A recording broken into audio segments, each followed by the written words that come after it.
welcome to the new Retina Radio Journal Club with Vit Buckle Society. My name is Rebecca Soares from New England Retina Consultants, and I'm joined today by Matt Starr from Mayo Clinic in Rochester, Minnesota. All right, thanks for letting me be here. Happy to talk about this. And also by Nikisha Kothari from Texas Retina Associates in Dallas. Hi, thank you so much for having me. Thank you both so much for being here. Today, we're discussing a paper entitled Metformin Use and Age-Related Macular Degeneration in Patients Without Diabetes. The authors are Sarthak Agarwal et al., and this was published online in JAMA Ophthalmology in January 2024. Dr. Kothari, would you mind summarizing the paper for us before we get into it? Yeah, absolutely. So this was a very fascinating paper. The background is there have been some previous observational studies looking at metformin use and that it may be protective against macular degeneration in diabetic patients, but it wasn't known in non-diabetics if there would be a similar risk reduction. And so this study basically assessed the use of metformin in non-diabetics and the risk of development of age-related macular degeneration.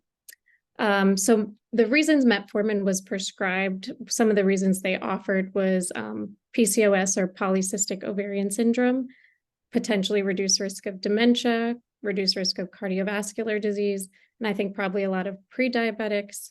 However, they didn't give us an exact reason within the patients that were included of why metformin was prescribed. The study design, it was a case control study from 2006 to 2017. They included patients from the Meritive Market Scan Research Database, which is a national insurance claims database that includes Medicare patients. And it ranges from 27 to 57 million patients in the US. So it's a pretty large database. And what they looked at was metformin exposure, comparing patients with a new diagnosis of age-related macular degeneration versus patients without AMD. The patients with AMD, they found 231,000, and then the match controls was about 233,000. And they matched for age, hypertension, anemia, geographic location, and then they used the Charlson Comorbidity Index score, which basically looks at mortality from other comorbid conditions in order to try to balance the two groups. And after that, they looked at the odds ratio across the different doses of metformin from 1 to 270 milligrams, then up to 600 milligrams, and then up to about 1,000 milligrams, and then above that. And so what they found was that metformin use was associated with about a 17% lower odds of developing macular degeneration in patients without diabetes. And they found that the response or the reduced reduction was not dose dependent. So they did not find that the higher dose of metformin, the lower the risk of macular degeneration. The findings are consistent with prior observational studies in diabetic patients. And the interesting thing, they also found that the odds was reduced in patients who were taking other diabetic medications, insulin, sulfonylureas, statins, glitazone. So a lot of these patients were also on other medications. So really what they concluded is that this does support the hypothesis that metformin may protect against macular degeneration without diabetes. I'm curious to hear what you all think about it, but that's what they concluded. Great summary, and good cliffhanger here. And Dr. Starr, what reactions do you have to this paper? Anything that you want to chat about right off the bat here? Yeah, no, I mean, I think it adds to the growing body of literature about the potential, keyword potential, relationship. I think it doesn't, move the needle for me. I think it's a huge study, which is, why it's published in JAMA-O, but it's, still very, limited as, we've talked about, and there's, a lot of different kind of variabilities. There's a lot of science there. Metformin is an mTOR inhibitor, and inhibiting the mTOR pathway may reduce your risk of developing end-stage AMD, and so from a pathophysiologic standpoint that makes a lot of sense. It's just there's just a lot of noise in this paper, and so it's tricky. Is it what is it exactly?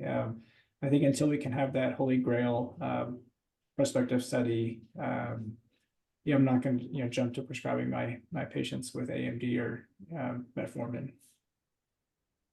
Yeah, totally agree. Dr. Kothari, any thoughts about that?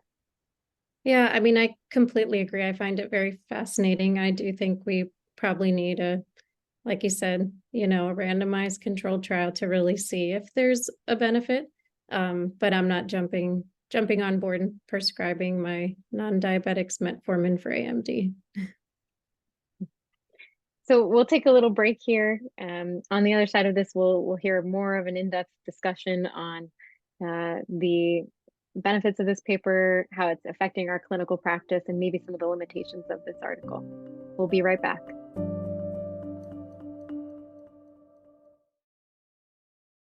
And welcome back to the new Retina Radio Journal Club with Vit-Buckle Society. Let's get into a little bit of a longer discussion about the paper that Nikki Kothari summarized in the first part of this episode. So I'd like to talk a little bit about the limitations of this article. As you sort of mentioned, Dr. Kothari, there's been mixed literature before about the use of metformin, even in patients with diabetics. So I think one of the novel things about this article is that we look at non-diabetics. What's interesting to me is the number of non-diabetics who are on metformin, and particularly the number of older non-diabetics who are on metformin. So looking at the cases here, they looked at age group 55 and older, and there were a fair number who, these were patients on metformin, or there was a subgroup of these patients who were on metformin, and that was a fair number, several thousand. Yeah. Do you, sort of from my limited medical knowledge of where metformin is used other than diabetes, I was a little bit surprised at that. What are your thoughts? Yeah, so all the other uses are off-label. And so I mentioned some of them, PCOS, there's potentially a reduced risk of dementia and cardiovascular disease. But I mean, I guess we'd have to ask somebody who, an endocrinologist or primary care doctor who prescribes these medications typically, but I just can't think of that many scenarios where they're prescribing metformin for a non-diabetic. And in addition to that, we've briefly mentioned that a lot of these patients were on other medications like insulin and sulfonylurea. I mean, to use both in a non-diabetic patient seems a little bit questionable. So it makes me wonder if maybe the ICD code for the diabetic diagnosis was missed or omitted somehow. So that it does question that a little bit if these were truly non-diabetic patients. That's the beauty of like a big data project and the limitations of it kind of in a snapshot. Like you're able to find these trends and run lots of, detailed statistical analyses, but, some of it just doesn't make sense sometimes. And, like why is like an older patient on insulin and in metformin, but they don't have diabetes? And so it's just, you have to take some of this stuff with a grain of salt. But again, the beauty of this and the reason there's definitely something there is, they were able to look at everything and there's still perhaps a signal. There's a really interesting anti-aging study, the TAME study, looking at all of the systemic aging diseases, AMD being one of them, looking at metformin. I think like we've talked a little bit about, I think there's just got to be a little bit more, I think, to convince us to use it. But I think, there is potentially something there. It may not mean that there's nothing there. It's just not enough at the moment to change our practice. Yeah, I think for me as a non-primary care doctor, it's going to take a lot for me to prescribe a systemic medication when I'm not well versed in prescribing patterns and limitations and risks, and I don't want to send my patient into it's like whatever, like step one, buzzword and liver Lactic acidosis. Yeah, I'm not doing that. So it's just like no way. Yeah, I totally agree. And not to beat a dead horse, because I do think, I love big data projects. And I think taking big data is sometimes how we'll get real world answers when you're sort of outside of the focus of a clinical trial. One of the things that I kept asking myself, though, and like I said, not to beat a dead horse, is PCOS, as far as I remember, I couldn't remember if people with PCOS continued to have PCOS beyond menopause. And so for a patient to be taking metformin For that at 55. For that at 55 just didn't make any sense to me. And that's the only off-label use that I know of. So it just didn't quite, the study just didn't quite make sense. And I'd love to dive, obviously I'd love to dive into some of the charts here and see like what these patients were on metformin for. But yeah, I think, hey, it's one extra piece of data to sort of push us into thinking, into being creative and thinking about what, fairly safe medications that are already out there might be helping people. And maybe if a primary care doctor is sort of on the fence about putting a patient on metformin, and then they maybe also are Caucasian and blue-eyed, maybe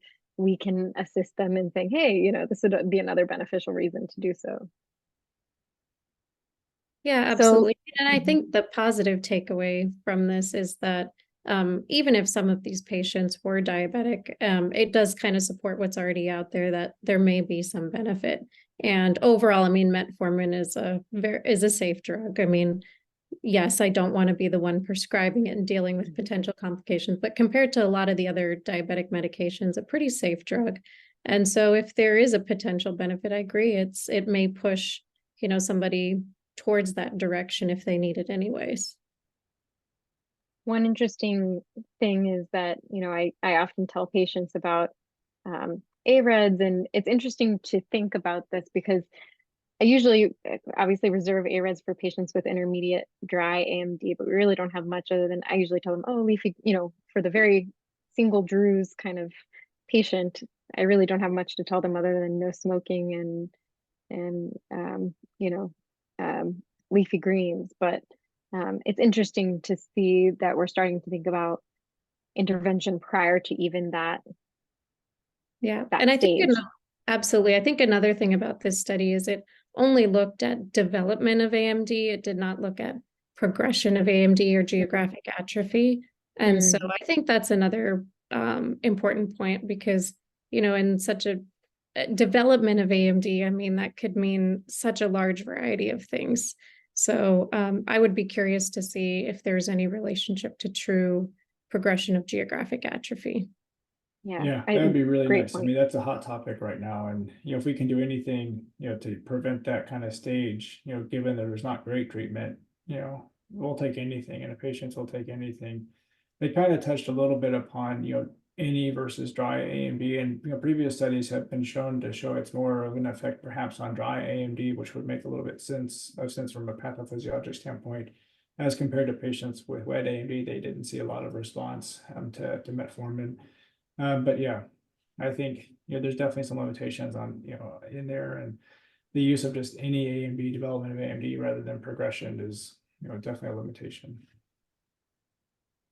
Well, very interesting article, and thank you so much for your thoughts about it.